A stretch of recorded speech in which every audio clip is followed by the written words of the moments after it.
This ground out real nicely. I'm real impressed. Really, really impressed. Again, huge fan of dome. Good dome. Top of the morning to you, laddies. Oh, sorry, what?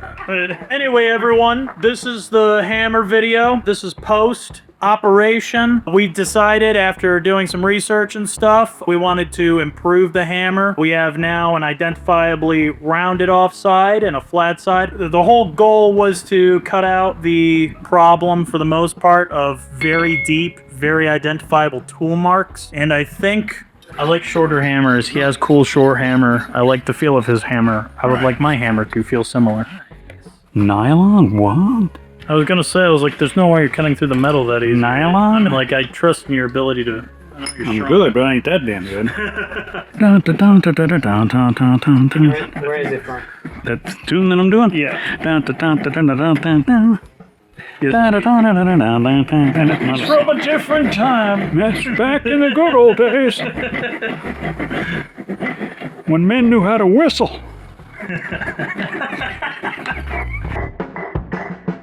Here we go.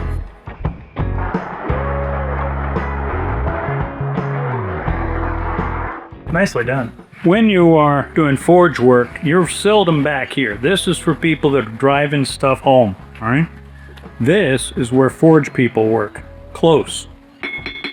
Tappy, tappy, tappy stuff, not wacky, wacky, wacky stuff.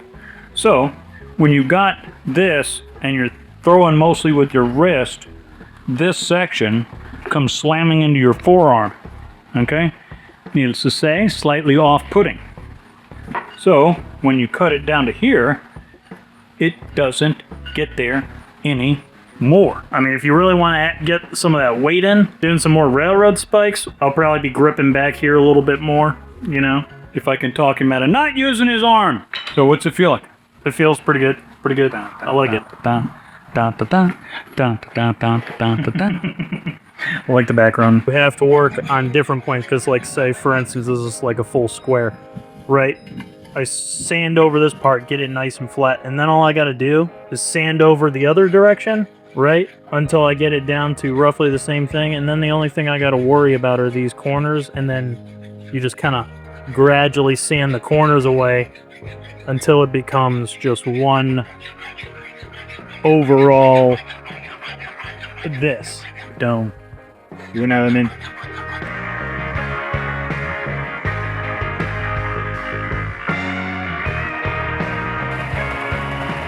It is getting closer to it. That is like pretty damn good.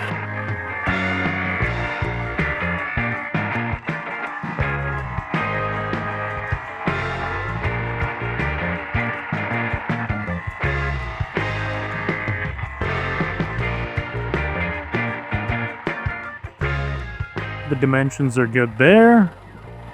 They're pretty damn good there.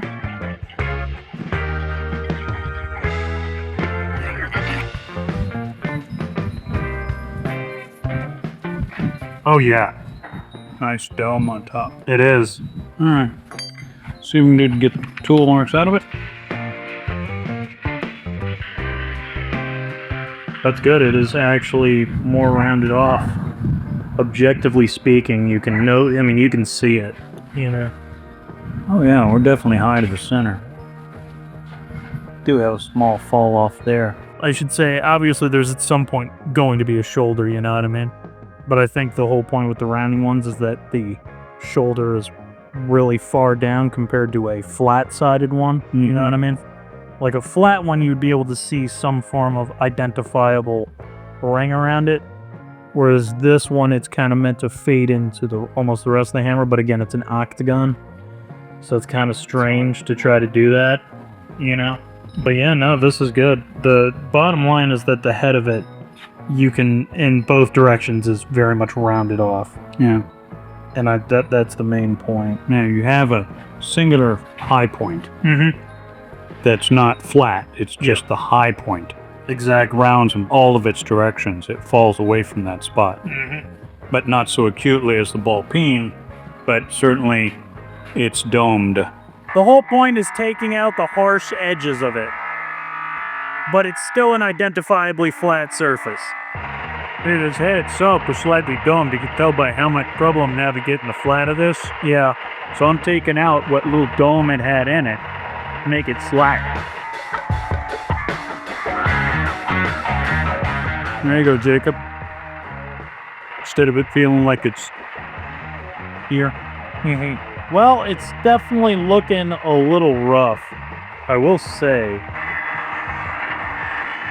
A little hilly. Yeah, got a lot of hills. Close enough for the governmental work.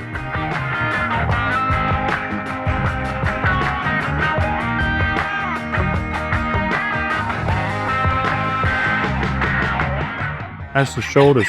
You could hear them first singing.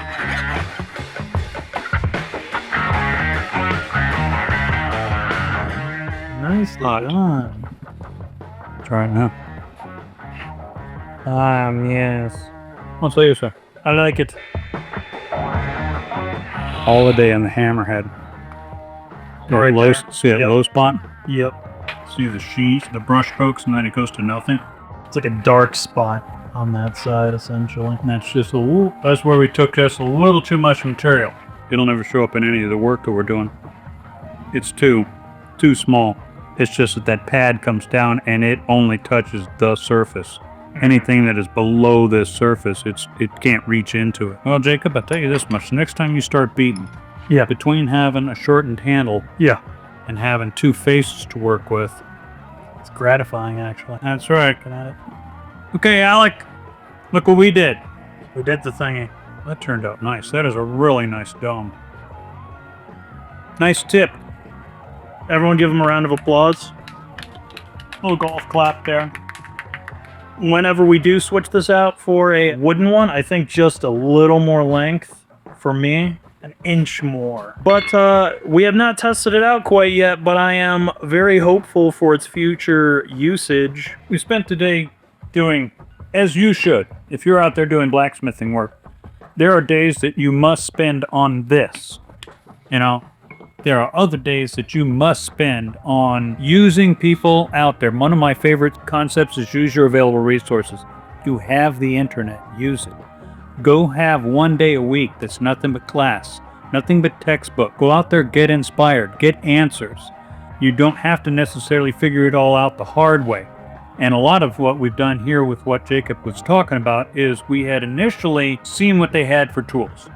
And there was a round and a flat. And I went, well, let's just make one round and the other one flat. And so I went and horsed it around and made both of them rather crudely, a round one and a flat one. They did work, though. They did work. They worked much better than this $7 3-pound hammer, right? Then we went in here today and did homework and went to talk to our dear friend Alex Steely, and he went, by the way, you can turn this into this. And he held up a $200 hammer and showed us a 7 and showed us how you can turn a 7 into something dangerously close to this by how to reshape the heads on these mauls for all intents and purposes. This is a 3-pound maul. It's equal on both sides. There's no difference. It's designed for driving big heavy stuff into big heavy stuff. It's not designed to be a blacksmithing tool. What we've done is turn this into a blacksmithing tool today. By rounding this head off, now we have a device that allows us to move metal more efficiently. The pancake side is for pancaking. This is for moving, right? So we went and spent some serious amount of time doing textbook work and going to our resources out there, having some school time, then came out here and took the practical application between the actual grinder over there and some manual file and belt sander time. Did this. If we can, you can. Go check out the resources that are out there, ape what they're doing, bring it back to your inexpensive starter stuff, and make your inexpensive starter stuff work for you better than going out and having to not pay rent that month and buy a hammer, you know? Turn this into your hammer. Really, this video is just to show you that you can absolutely turn something that is, you know, standard, Off the shelf. kind of off the shelf, pretty lame thing right now. So and turn it into something that will be better than you would expect, really. For blacksmith, For the money. for your blacksmithing work. And I mean, again, we were able to get away with it without even messing with these for a couple days. Then we were like, let's try to do a slight modification. Did it, and it improved it. And now, with this final probably modification outside of getting a wooden grit for this, I'm pretty sure we're kind of done with this one in particular when it comes to modifying it. I think this is almost its final form. Like, share, subscribe. See you soon. See ya. Come back.